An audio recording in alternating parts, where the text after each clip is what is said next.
Baik, bismillahirrahmanirrahim. Assalamualaikum warahmatullahi wabarakatuh. Alhamdulillahirrahmanirrahim. Baik, hari ini kita lanjutkan mata kuliah hukum acara perdata dan agama. Oke.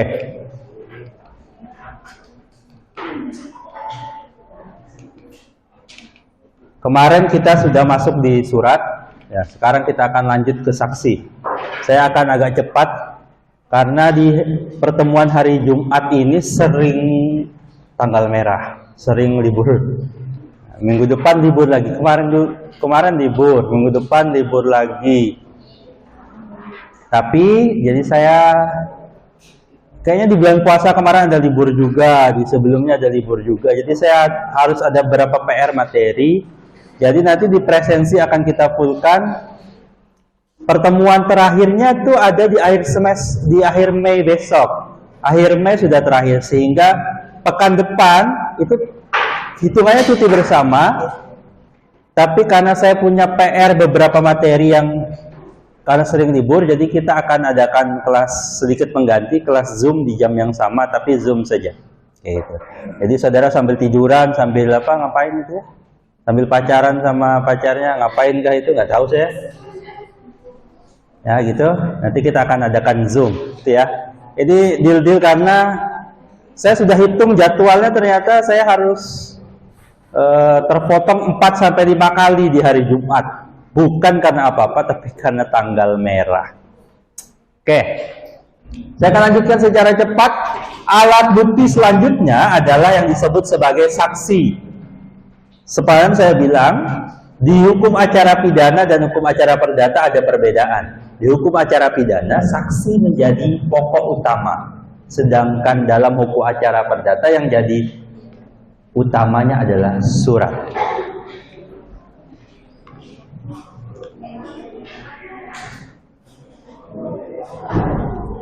Oke, saya mohon ketenangannya dulu bagi yang mau berdialektika, sabar dulu. Oke. Saya agak maraton nih karena setelah ini kita selesai, saya harus ngajar S2 lagi jam 5. Oke, sesuai saksi kita punya asas namanya sama di KUHP. Dulu namanya unus tesis, nullus tesis. Ini asas yang sama. Pak, ini kan hukum acara perdata, acara yang dipakai sama. Unus testis, nullus testis. Satu saksi, bukan saksi. Paling sedikit 2 orang. Apabila saksinya cuma 1 gimana? Nanti jadi tambahan ketika ada alat-alat bukti yang lain yang melengkapinya. Kayak gitu.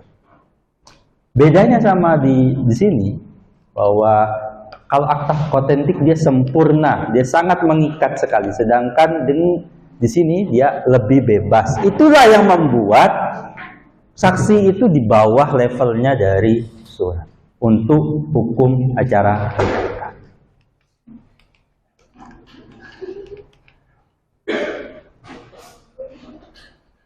Oke, ini salah di situ, saya ganti.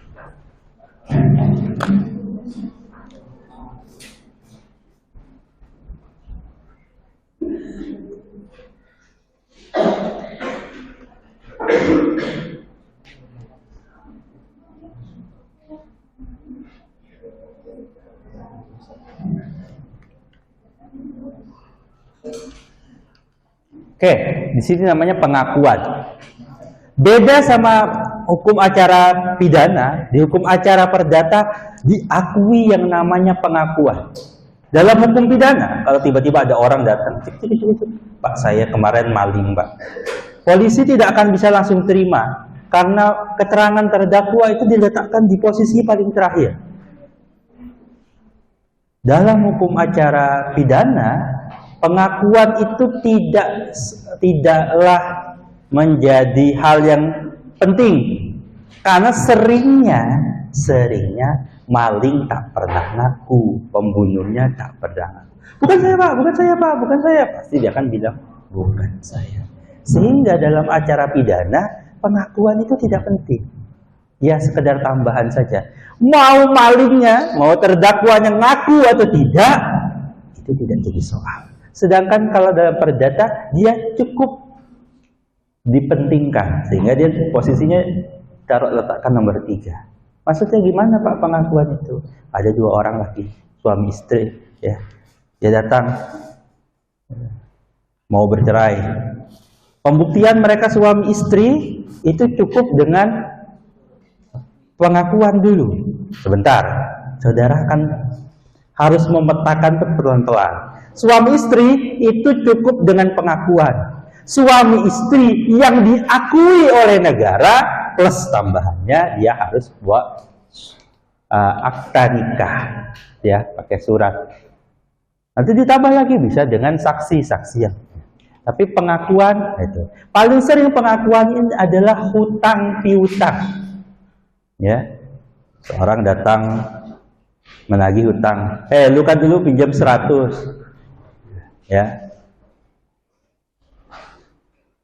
Gimana membuktikan hutang piutang yang sering tidak ada orang yang menuliskan dalam kertas kalau kecil-kecil itu kan? Cara paling gampangnya adalah orang yang ditagih mengakui. Ya, itu maka menandakan bahwa dia melakukan pengakuan. Pak, apakah harus terucap kata-kata saya berhutang? Bukan. Tidak perlu se-strict itu. Dia menyaur, bahasa Jawanya nyaur, bahasa ininya mencicil hutang. Pak, ada bukti kalau dia mencicil, itu tanda dia secara tidak langsung mengakui kalau dia punya. Itu pacarku, gitu, kata dia. Kalau yang nikah kan punya bukti nikah. Kalau pacar kalian apa buktinya? Nggak tahu, nggak ada buktinya, masih dipertahanin.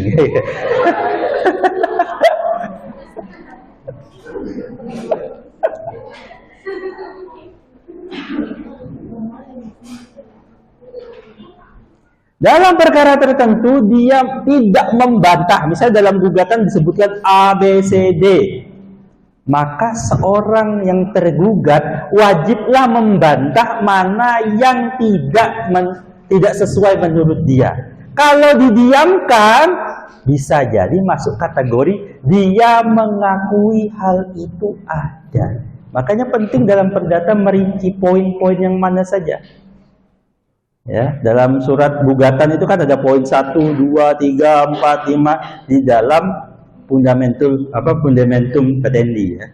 Dalam positanya, sebelum petitumnya, dalam posita itu kan cerita.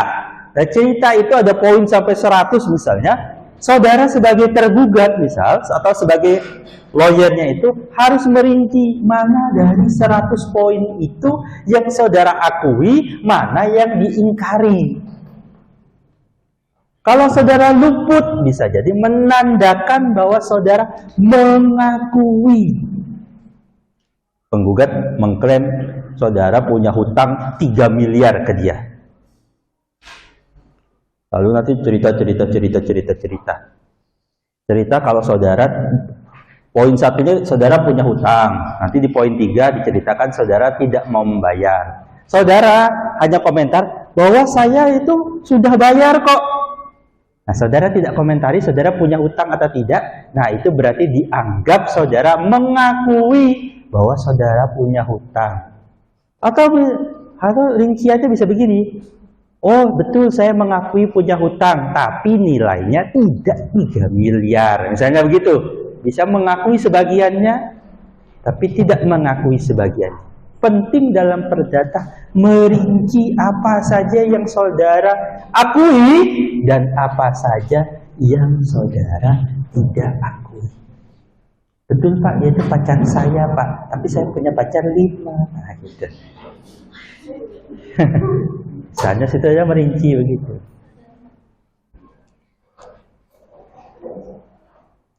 Itu kan Mas ya? Ya, berapa pacarnya? Istri saja boleh 4. Pacar berarti pacar kelima ya Mbak ya. Nah, saya tidak mengajari apa-apa ya, saya cuma nanya kalian ya. Oke, di ketiga. Kita akan lanjut kita agak cepat saja karena waktunya terbatas.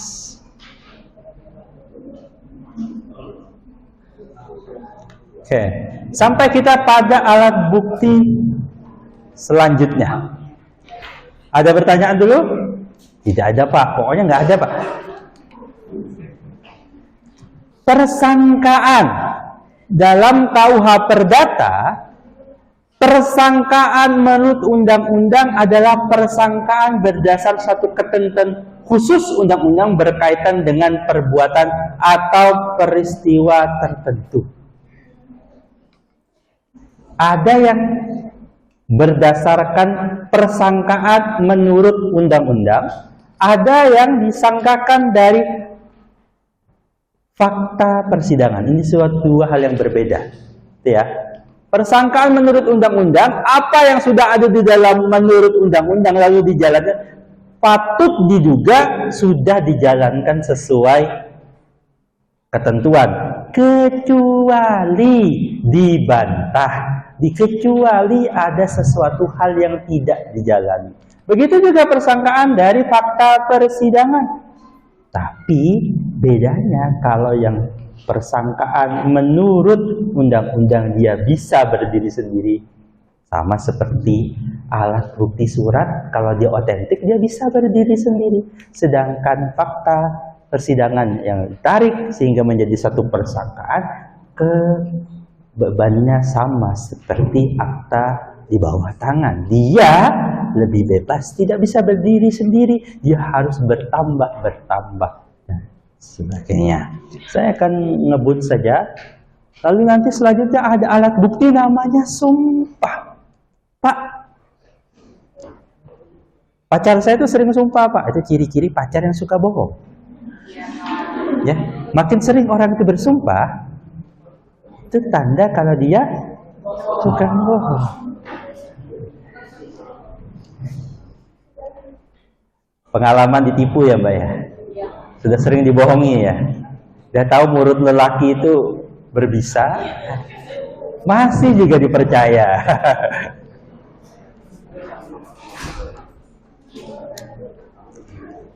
Diperhatikan bahwa sumpah yang dimaksud di dalam ini adalah sumpah yang bagaimana, Pak? Dia bisa menentukan atau dia sebagai tambahan.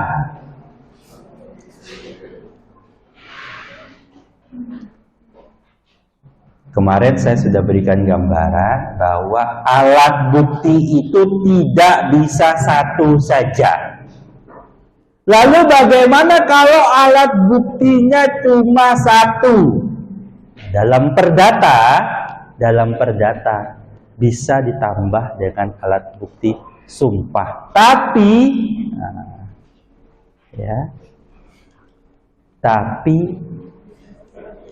dia ini hanyalah hal yang terakhir yang tidak tentu bisa menjadi kokoh sendiri. Dia hanya alat bantu terakhir.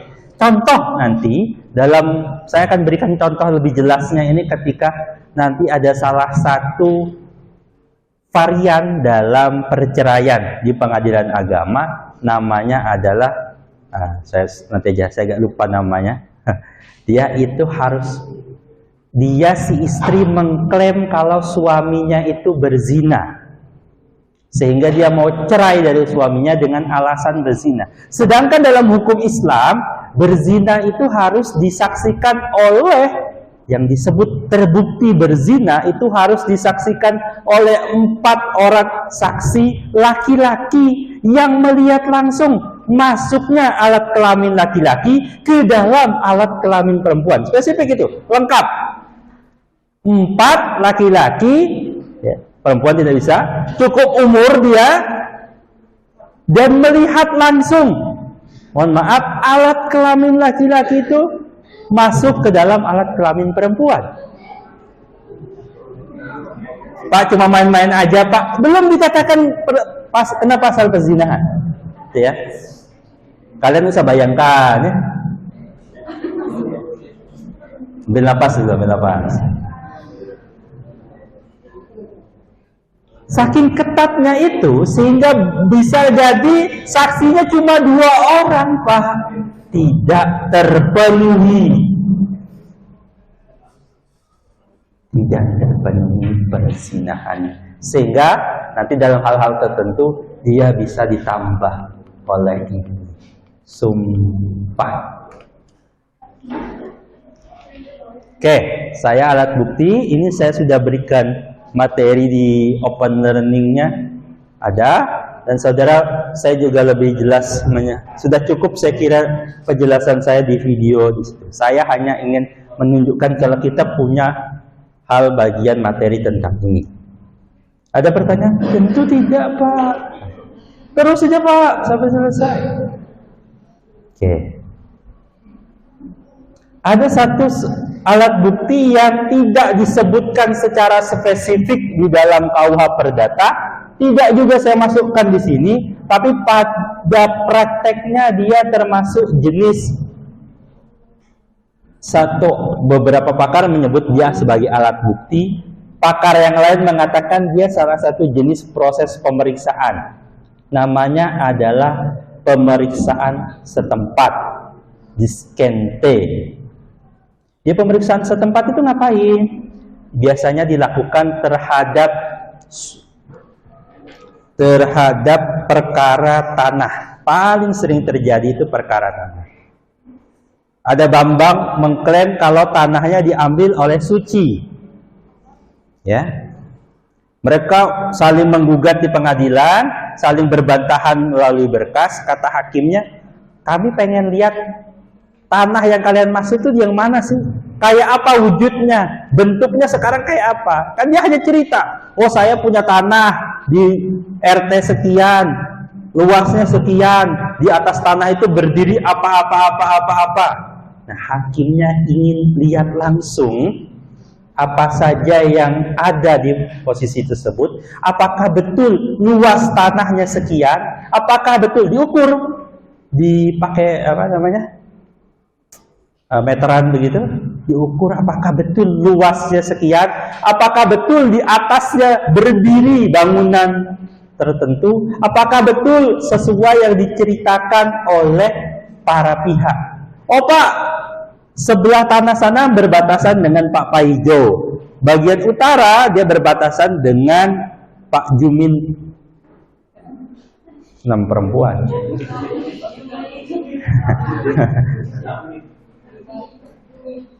Sebagian barat, Pak, dia berbatasan dengan tanahnya Tong Santong, Pak. Yang di bawah itu berbatasan dengan tanahnya Cupatkai.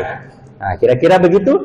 Nanti akan dilihat, maka betul batasan dengan siapanya tersebut. Itu disebut sebagai salah satu. Sebagian pakar menyebutnya sebagai alat bukti, namanya alat bukti pemeriksaan setempat. Ada satu lagi yang tidak tertulis di sini, tapi pada praktek yang dipakai itu juga beririsan dengan apa yang ada di dalam KUH pidana, adalah keterangan saksi. Saksi sudah. Keterangan ahli. Media biasa menyebutnya saksi ahli, padahal secara formal, secara bahasa hukum namanya adalah keterangan ahli. Tapi dalam perkara pidana saya sudah 2 kali memberikan keterangan ahli di 2 pengadilan. Nah, nanti kan ditanya, saudara ahli, menurut saudara, ya, saya selalu menjawab sesuai dengan ilmu yang saya punya. Ketika yang saya tidak tahu, saya katakan tidak tahu. Untuk itu saya tidak tahu yang mulia dan sebagainya. Jadi ada alat bukti tambahan di luar. Ada lagi Pak, ada yang lebih terkini. Pak, kok nggak ada Pak di KUH Perdata? KUH Perdata itu lahir tahun berapa? Era Belanda. Ini produknya Belanda. HIR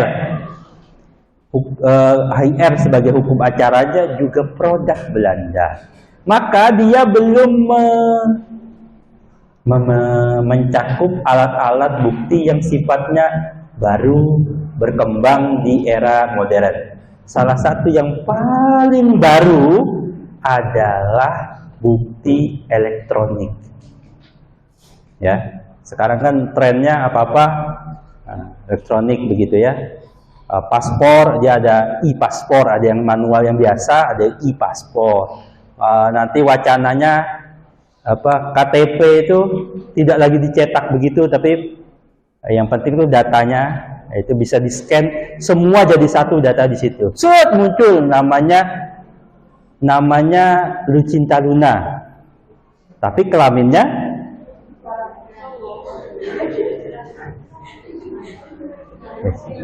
misalnya begitu. Jadi tinggal di perkembangan nanti begitu kira-kira. Kalau dengan perkembangan itu, oh dia tuh surat Pak. Nah kan orang mempermasalahkan, dia kan bukan surat. Nah, nanti ada namanya dalam undang-undang ITE bukti elektronik. Oke, alat bukti elektronik. Email itu kan mail itu surat. Tapi email itu apakah surat sesuai yang dimaksud di sini? Nah, itu kan tidak juga. Oh Pak, bisa Pak dicetak? Iya, kalau cetakannya itu surat di atas kertas. Tapi apakah yang berbentuk scan itu adalah surat? Nah, itu perkembangannya dia sebut alat bukti elektronik. Gitu ya. Saya ada satu film itu, orang itu nanti di masa depan gitu, dia diceritakan masa depan, orang itu dikenali dengan barcode-nya. Jadi ada setiap orang tuh barcode-nya ada gitu, ditanamkan chip. Nah dia kalau lewat tuh set muncul set kayak gitu kira-kira aja. Nah, kayak gitu kan alat bukti yang ya nanti berkembang namanya alat bukti elektronik, kira-kira ya begitu. Ada pertanyaan di sini? Tidak ada Pak. Saya mau tanya ya. Kalau ada orang menikah lagi, ya biar kalian melek itu kan biasanya ngomongin nikah ya. Kalian pernah lihat orang nikah? Orang kawin?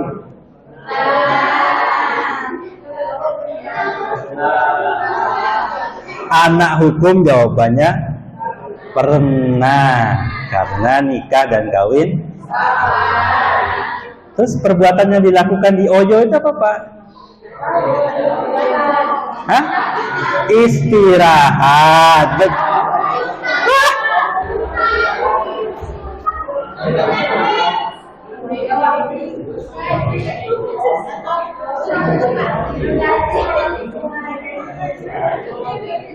Tidak usah cerita pengalaman pribadi.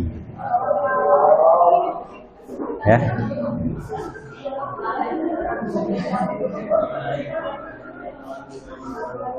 Saya contohkan begini tadi, kalau ada yang menikah, seorang laki-laki menikah lagi dengan istri kedua, sah, ya sah nih, secara agama. Istri pertama merelakan, senang, bahagia, gitu ya. Seuzon. Orang cerita orang situ gak ikhlas ya gak apa-apa. Kalau orang lain ikhlas jangan senewen. Ya. Ada istri pertama ikhlas, senang, gitu, akur, istri pertama, istri keduanya. Ya. Pertanyaannya, di suratnya, nah, salah satu bukti keluarga itu adalah surat. Suratnya berbentuk apa? Kartu, tapi bentuknya bukan kartu, bentuknya adalah surat. Surat izin mengemudi, bentuk katanya adalah surat, tapi bentuknya adalah, itulah Indonesia tidak jelas. Ya. Nah, kartu keluarga yang bentuknya surat gede itu, ya, itu kalau ada istri keduanya, itu dimasukkan ke kakak yang pertama atau enggak? Bikin kakak lagi.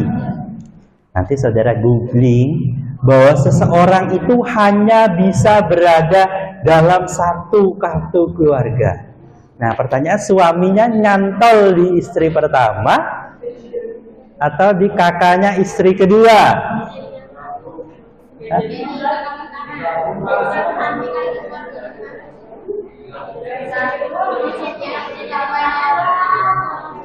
Jadikan satu. Kalau tempat tinggalnya berbeda, alamatnya berbeda, gimana? Ah bapak ini pak, makanya nikah satu aja pak, nggak bikin susah pak. Kan saya bicara tentang hukum, bukan bicara perasaan. Kalau orang hukum tuh jangan selalu bawa perasaan, baper banget sih. Ya. Contoh, nanti datang kepada saudara istri keduanya, minta kepada saudara mengajukan gugatan warisan untuk istri kedua dan anak-anak dari istri kedua. Istri ketiga lah, biar lebih epic gitu ya. Dari istri ketiga. Karena ternyata harta warisan itu dimiliki oleh istri pertama, istri kedua, dan istri keempat. Istri ketiganya nggak kebagian, misalnya. Saudara mau nggak dampingi? Bagi yang tidak, berarti saudara tidak layak menjadi anak hukum. Orang hukum itu, ya, saya akan ceritakan tuh sama seperti dokter. Coba kalau datang ke dokter, ya, istri kedua dan anak dari istri kedua, yang saudara tahu betul istri pertamanya, saudara layani tidak sebagai dokter? Layani. Itu yang harus dimiliki oleh seorang profesional hukum. Jadi kalau saudara belum bisa memisahkan perasaan begitu, saudara belum profesional. Gitu ya. Calon-calon istri kedua, salah.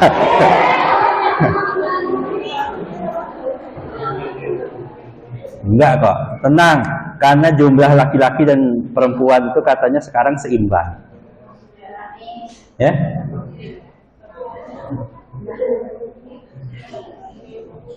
Tapi Pak, kok belum banyak yang dapat jodoh? Begitulah nasib. Siapa yang jamin? Oh tenang, ada orang. Kata-kata paling palsu yang pernah saya dengar adalah tenang, pasti ada jodohnya. Belum kan? Ya, saya punya banyak teman yang sampai hari ini belum ada jodohnya. Kepada teman-teman saya yang usianya agak tua lalu belum punya jodoh, saya menyarankan satu hal. Jadilah kalau nanti ada duda atau itu Maya. Ini mata kuliah apa sih Pak? Ya serah-serah saya Pak.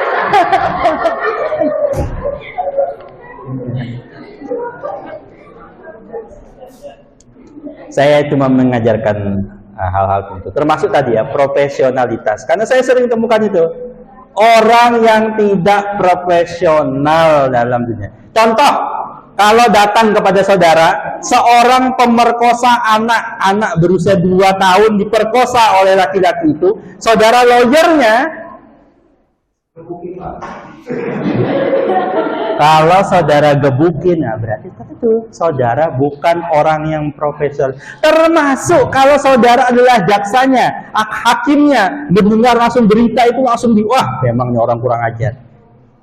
Saya pernah membela sekali, itu saya dengan segala kemampuan dan segala perasaan saya, gitu, saya katakan laki-laki ini tidak bersalah. Kenapa? Karena tidak cukup bukti. Dia memperkosa, dia tidak ngaku, dia didakwa mencabuli anak tirinya di rumah sendirian. Siapa yang bisa buktikan? Buktinya adalah visum anaknya. Iya, anaknya terbukti dicabuli. Siapa yang mencabuli? Patut besar diduga si suami itu, si bapak tiri itu. Tapi sebagai penegak hukum profesional, saya katakan bapak ini tidak terbukti. Menurut hukum, kalau dia pelakunya. Gimana? Nanti saudara akan temukan banyak dalam praktek dunia hukum itu sesuatu yang tidak bisa dibuktikan. Sebagai seorang muslim, Saya percaya kalaulah dia bebas di dunia, nanti kalau memang pelakunya dia remuk nanti di neraka.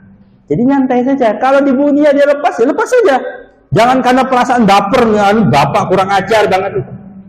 Salah, katakan salah. Benar, katakan benar. Dia tidak punya, tidak ada alat buktinya, ya sudah dilepaskan. Nah, kira-kira begitulah calon-calon penegak hukum. Tolong saudara punya jiwa profesionalitas. Baik, saya akan masuk ke materi selanjutnya. Namanya adalah putusan.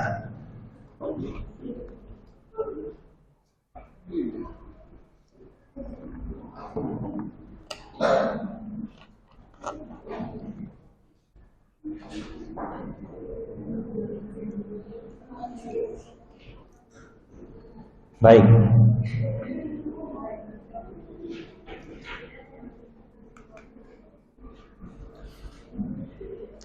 Yang disebut putusan adalah buah dari, makanya sini saya kasih gambar buah. Ya.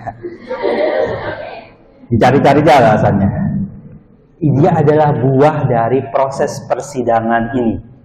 Persidangan tidak akan disebut selesai kalau dia belum berbuah. Buahnya namanya putusan. Ingat ya, bahasa hukumnya yang benar adalah putusan untuk perkara yang sifatnya peradilan. Kalau yang sifatnya administratif namanya keputusan, gitu ya.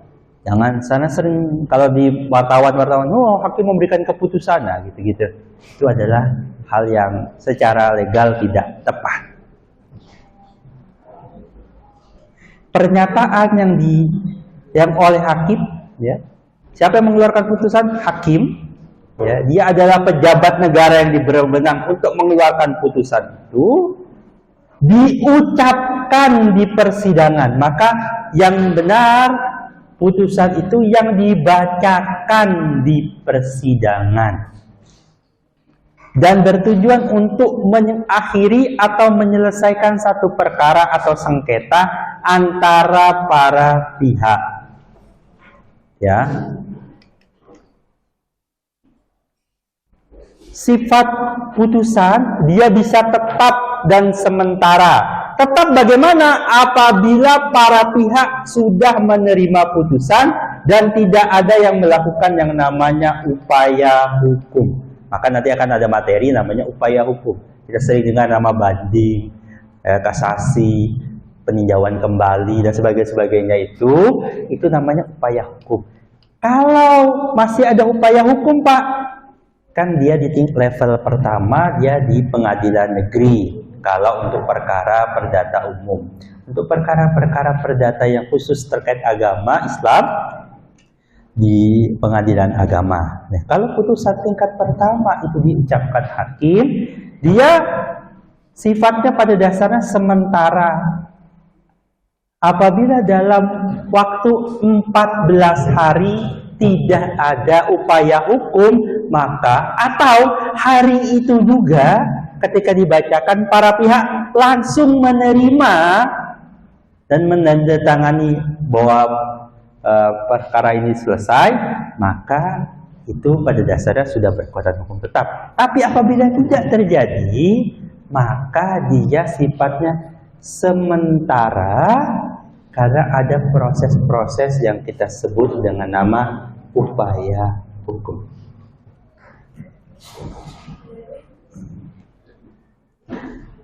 Putusan itu dalam pertemuan awal saya cerita bahwa ada putusan yang namanya putusan sela, ada yang namanya putusan akhir. Putusan sela ini maksudnya apa? Dia menyela di antara proses persidangan yang panjang itu. Dari sekian banyak proses itu di tengah-tengah dia bisa muncul putusan sela. Terhadap apa? Biasanya putusan sela itu akan lahir jika ada eksepsi atas kompetensi absolut atau kompetensi relatif.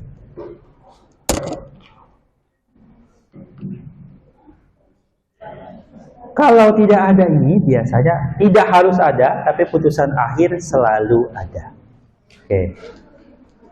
Putusan selah, putusan yang diucapkan sebelum putusan akhir guna memungkinkan atau mempersiapkan kelanjutan perkara. Bisa jadi perkara itu selesai di putusan selah. Dalam hal apa?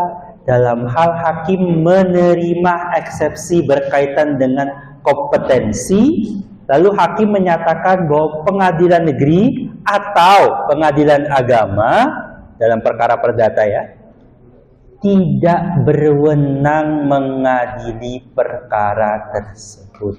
Maka perkara itu tidak bisa dilanjutkan di pengadilan atau pengadilan negeri atau pengadilan agama tersebut.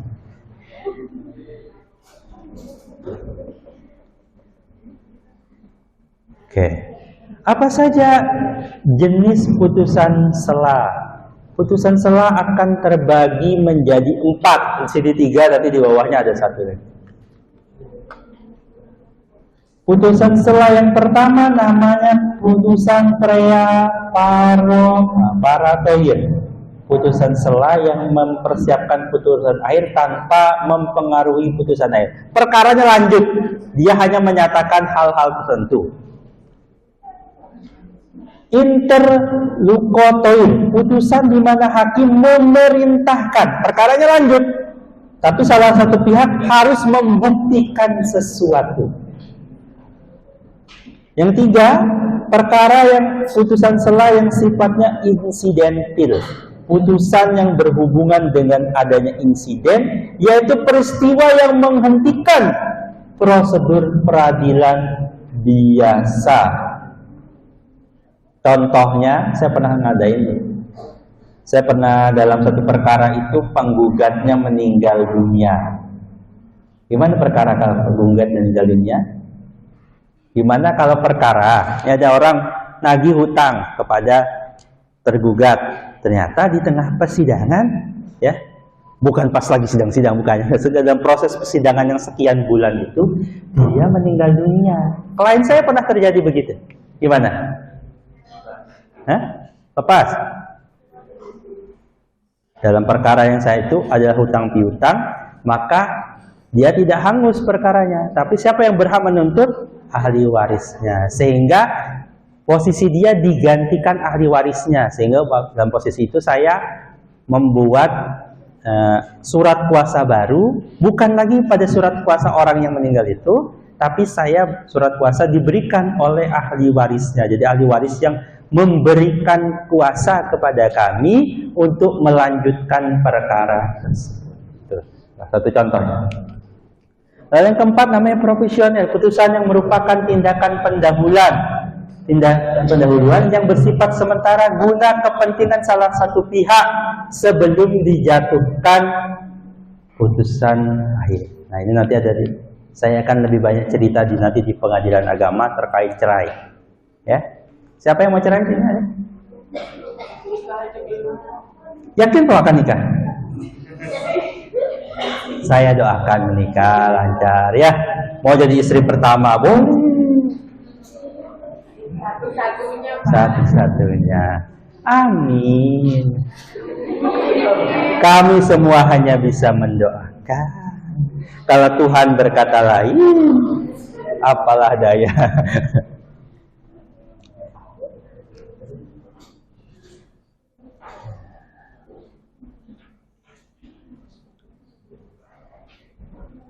Lanjut. Sudah Pak. Jerah sudah Pak. Dari tadi ngomongin nikah terus Pak. Nah.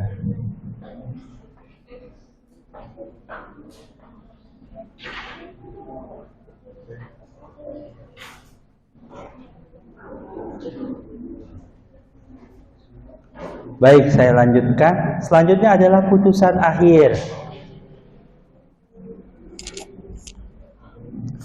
Putusan yang mengakhiri sengketa. Sengketanya habis Pak, Ya, maksudnya di tingkat tersebut habis. Kalau ada banding ya itu berarti putusan, nanti akan ada putusan lagi di tingkat banding. Kalau dia di kasasi, nanti akan ada lagi putusan tingkat kasasi.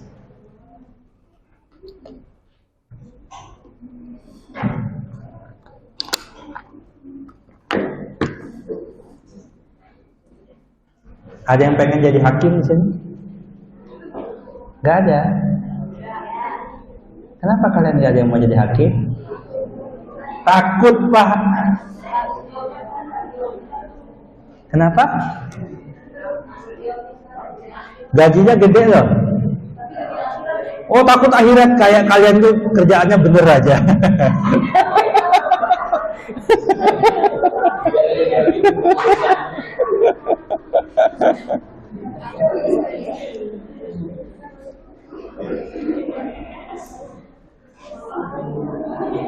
Kalau orang-orang yang takut akhirat itu tidak mau jadi hakim, yang mengisi posisi hakim adalah orang-orang yang tidak takut sama akhirat. Nah, berarti orang-orang yang tadi memilih yang takut akhirat lalu dia tidak memilih profesi hakim itu juga bertanggung jawab kenapa dulu tidak mau jadi rasakan. Kok Bapak enggak? Ya, adalah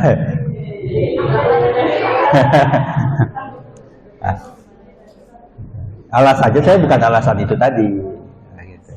Alasan saya karena ingin mencerdaskan kehidupan bangsa.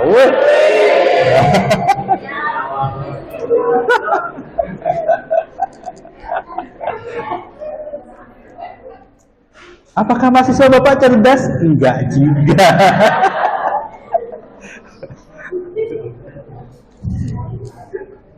Baik. Putusan akhir, putusan yang mengakhiri sengketa, ciri-cirinya dia punya alasan-alasan hukum yang kuat. Ini yang nanti dipertanggungjawabkan di hadapan Tuhan. Apakah dia punya alasan? Putusan hakim selalu benar? Tidak. Seminimal-minimal dia sudah berupaya menjalankan posisi, dia punya alasan hukum dalam menjatuhkan putusan itu. Saya menjawab, pasti tidak selalu jawaban saya benar. Tapi kalau saya mengupayakan, saya sudah belajar, saya sudah upaya betul Pak. Saya menghindari yang nyontek, yang lain-lain itu Pak. Ya, nyari jawaban di chat GPT itu Pak. Saya udah berupaya Pak. Tapi jawaban saya terakhir salah. Yaitu minimal kita bertanggung jawab bahwa sudah punya alasan yang kuat untuk menentukan itu. Ya. Kehidupan itu kan kadang kita sudah berupaya tapi salah kan gitu ya. Sama kayak saudara nyari pacar saudara, udah dikira baik ternyata selingkuh juga Pak.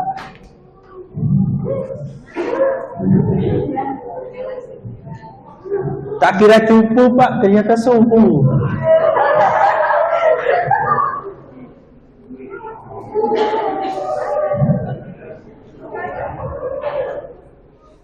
Harus diucapkan dalam sidang, tadi sudah saya sampaikan, dibuat sendiri, maksudnya para hakimnya membuat sendiri, mencukupi pertimbangan hakim. Makanya hakim itu ya dilihat posisinya adalah di pertimbangannya. Apa yang dia pertimbangkan? Saksi mana yang dia terima, saksi mana yang dia tolak, bukti mana yang dia terima, bukti mana yang dia tolak, yang dia kesampingkan, itu nanti nampak di pertimbangan hakim. Pak, cowok yang itu Pak rajin sholat Pak, tapi nilainya IPK-nya 2, yang itu Pak nilai IPK-nya bagus, sama saya bagus Pak, tapi dia nggak mau sama saya. Yang itu banyak pertimbangan. Kenapa kalian memilih pacar itu? Kenapa? Ya, yang menerima saya itu aja Pak. Itu juga pertimbangan saja ya. Ada pertanyaan di sini? Saya mengingatkan kembali di Open Learning saudara ya. Saya tadi cek Open Learning masih banyak yang progresnya kecil. Ya.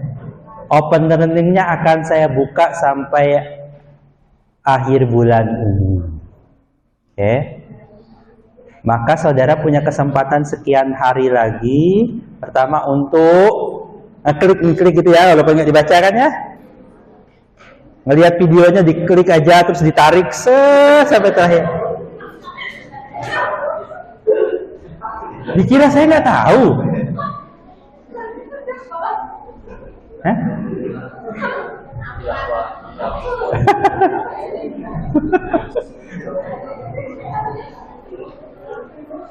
Lalu di open learning itu ada beberapa tugas yang saudara harus penuhi juga. Itu menambah nilai saudara. Kemarin ada beberapa yang belum UTS, nanti saya akan koordinasikan untuk bisa dapat UTS. Kalau dia punya alasan yang jelas kenapa dia tidak bisa UTS. Lalu jangan lupa nanti di bulan depan saudara, di pekan kedua kalau tidak salah sudah akan ketemu dengan namanya ujian akhir semester. Saya sangat berupaya kalian lulus semuanya. Tapi apalah saya, kalau saya sudah berusaha tapi kalian bersikeras untuk dapat nilai D, nah sudah saya kasih aja. Tapi biasanya saya berat betul mengkasih nilai D itu. Mending saya kasih E aja sekalian ya. Jangan Pak ya. Saya selalu tidak ingin, tapi seumur-umur jadi dosen, hampir selalu semua kelas saya itu ada yang dapat E. Gak percaya? Coba aja.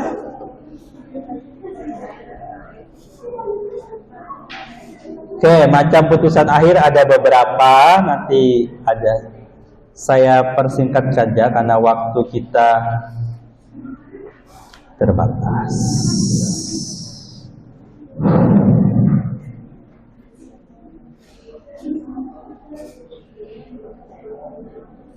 Di sini ada beberapa ya, misalnya saya perhatikan ada namanya perstek. Perstek itu ada yang tahu apa?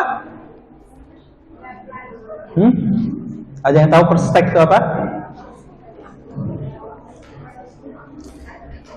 Putusan perstek adalah putusan yang diberikan oleh hakim dalam hal proses sidangnya tetap jalan, tapi ternyata pihak tergugat tidak datang. Jadi yang datang hanya penggugat. Oh Pak, langsung diputuskan? Tidak, hakim tetap akan memeriksa. Bisa jadi putusannya tetap ditolak kalau menurut hakim alat buktinya tidak cukup. Jadi putusan perstek ini adalah putusan yang tidak dihadiri oleh pihak tergugat. Ini sering terjadi di kasus cerai. Biasanya dibilang gini, kamu usah datang aja biar cepat. Nah, kira-kira begitu. Hati-hati. Perstek ini beresiko adalah bahwa pihak tergugat dianggap melepaskan haknya untuk membantah. Jadi dia melepaskan haknya untuk membantah apa yang disampaikan oleh pihak penggugat. Lalu ada lagi namanya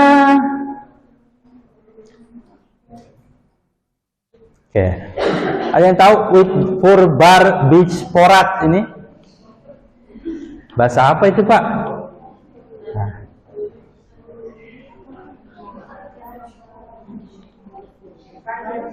Ada yang tahu? Sudah googling? Kalau nggak ada yang tahu, cari tahu sendirian nanti berarti.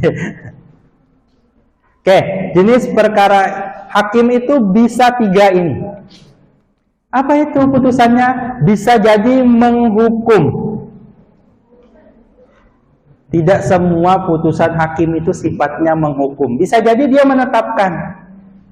Ada beberapa orang ini saling bersengketa ingin menentukan yang disebut ahli waris itu yang mana Pak? Mana saja yang sah selaku ahli waris? Apakah istri kedua dan istri ketiga itu sah juga sebagai ahli waris? Misalnya begitu. Dia tidak ingin menghukum, dia hanya ingin ditetapkan sebagai bagian dari ahli waris misalnya. Nah itu berarti putusannya sifatnya konstitutif menetapkan. Ada juga yang sifatnya declare, dia menyatakan, misalnya sertifikat itu digugat oleh pihak lain, dikatakan sertifikat itu nggak sah Pak. Nah nanti misalnya terbukti hakim akan menyatakan bahwa sertifikat tanah tersebut dinyatakan tidak memiliki namanya tidak memiliki apa istilah lebih tepatnya ya. Kalau kalau di PT UN kan sertifikat itu batal demi hukum. Nah, itu kan pernyataan. Dia sifatnya mendeklar sesuatu. Termasuk perkara nanti perkara-perkara yang sifatnya butuh menyatakan sesuatu. Menyatakan bahwa pelaku itu melakukan perbuatan melawan hukum. Nah, itu kan dia mendeklar. Dia cerita. Dia menyampaikan, oh begini toh ternyata. Kira-kira begitu. Lalu bentuk utusan ini saudara pelajari sendiri nanti di open. Nanti saudara semester berapa? 4. Nanti saudara di semester 7, saudara perkara-perkara ini ya, saudara akan ketemu dengan mata kuliah namanya penanganan perkara perdata.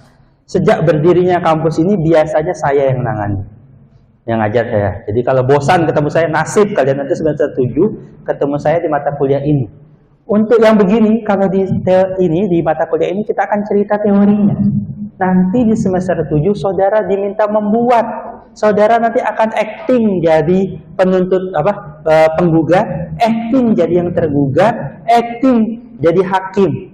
Siapa tahu dengan acting itu ada yang tergugah hatinya. Dari sekelas ini nggak ada yang pengen jadi hakim. Ya. Nanti setelah acting itu hasilnya ternyata masih tetap tidak pengen jadi hakim.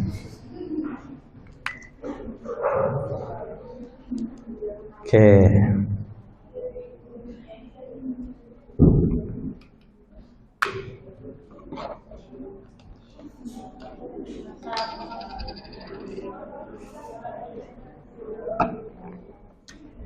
Ada yang namanya amar di sini? Nggak ada.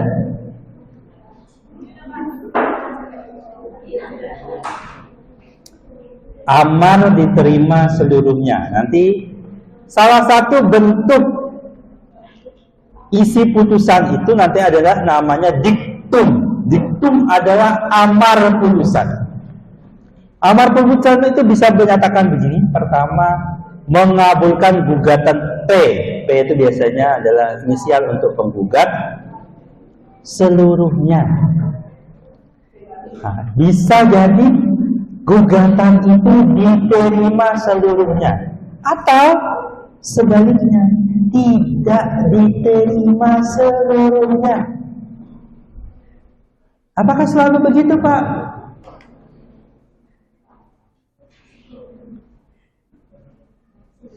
Apakah selalu begitu, Pak? Jawabannya tidak. Bisa jadi diterima sebagian. Bisa jadi diterima hanya sebagiannya saja.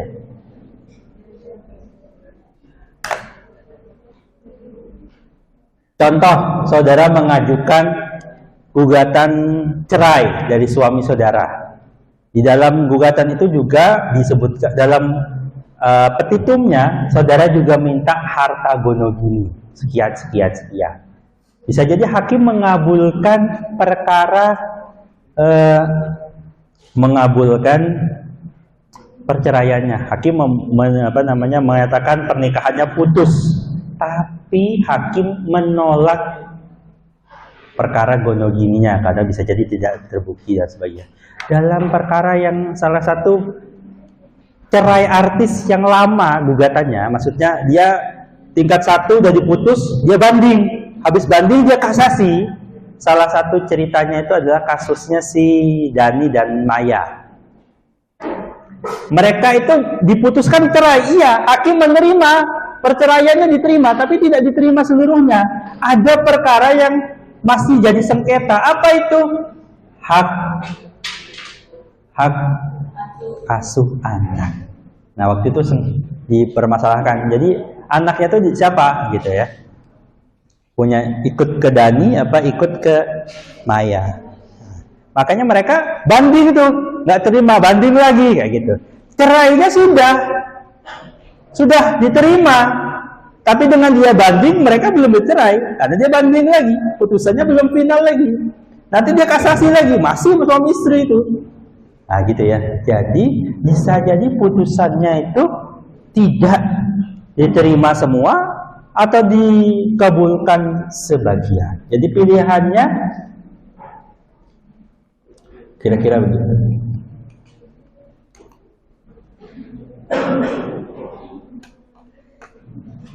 Sebentar.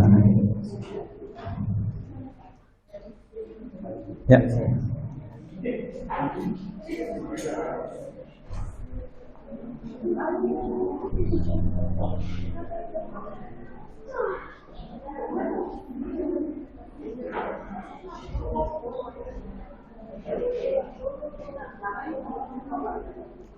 Oke. Ya, yang mau ngobrol, yang mau diskusi dulu, silakan keluar dulu. Monggo. Sudah. Silakan. Kalau mau ngobrol dulu, keluar dulu boleh. Ya. Oke, tenang dulu, ngechat boleh. Yang ngobrol masih ribut, saya doakan jadi istri keempat. Bagi suami yang laki-laki, saya doakan istri keempat. Oh, senang gue masih ngobrol.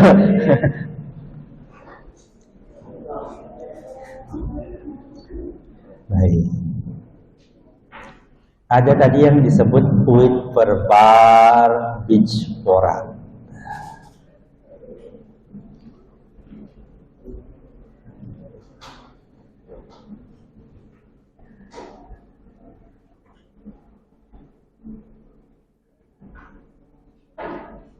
With verbal bicara itu adalah pada dasarnya putusan itu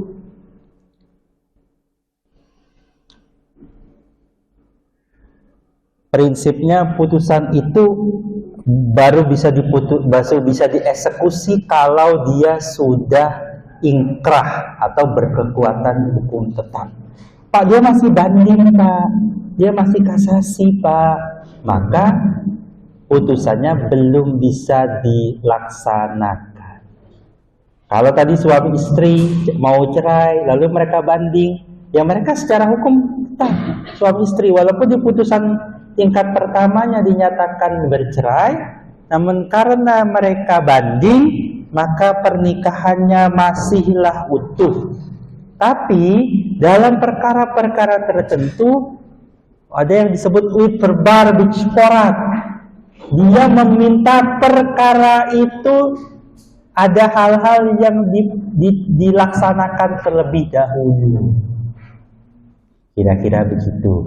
Karena kalau nggak dilaksanakan terlebih dahulu, kapan selesainya? Kira-kira lah bahasa gampangnya begitu. Ini ada syaratnya, ada 4. Dia sifatnya alternatif. Tapi seumur saya hidup, saya belum pernah melihat ini. Yang ada ini hanya ada di atas kertas, tapi pada prakteknya selalu saya minta misalnya, tolong didahulukan with verbal bicara, tapi pada prakteknya tidak pernah. Karena nanti ada sema yang melarang spesifik. Jangan terlalu gampang menjatuhkan ini. Contoh tuh begini ya misalnya. Kenapa putusan itu harus sampai inkrah baru bisa dieksekusi? Misalnya kalau ada orang menggugat rumah orang lain, dia mengklaim kalau rumah dan tanah yang dibangun oleh orang itu adalah milik dia. Lalu putusan hakim menyebutkan betul ternyata milik penggugat. Lalu penggugat ingin rumahnya dikosongkan. Rumahnya diapain? Diratakan dengan alat berat. Pak, gimana kalau ternyata dia banding? Di putusan tingkat pertama dimenangkan penggugat, di tingkat banding dimenangkan oleh tergugat, tapi rumahnya udah keduluan dibongkar, Pak. Nah, ini yang terjadi, ya. Oleh karena itu, with bicara ini biasanya tidak diterima. Sampai inkrah hakim jangan terlalu gampang menjatuhkan, sehingga nanti ketika sudah ternyata terbukti sebaliknya di tingkat atas, gimana mengembalikan rumah yang udah dibongkar? Kira-kira begitu.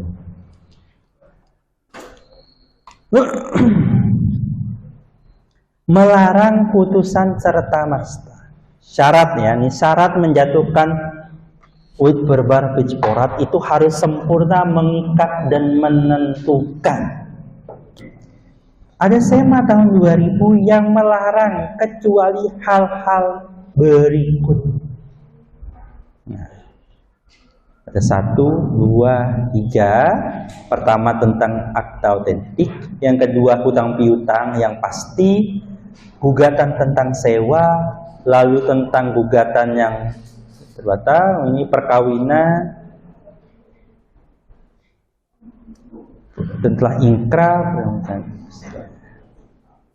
Kesimpulan SEMA tahun 3 tahun 2000 ini, syarat perkara itu putusannya serta merta atau wit berbar pijporat, dia harus 1, 2, 3. Pusing Pak, ya nggak apa-apa, diterima dulu aja nanti resepi. Oh ternyata saya pusing Pak, ternyata saya salah jurusan. Silahkan saja ya, dibuka pendaftaran prodi kedokteran. Siapa tahu kalian mau pindah jadi dokter. Gitu. Ada pertanyaan? Gak ada Pak. Udah lapar Pak. Pacar saya dari tadi di WA nggak balas-balas Pak. Oke.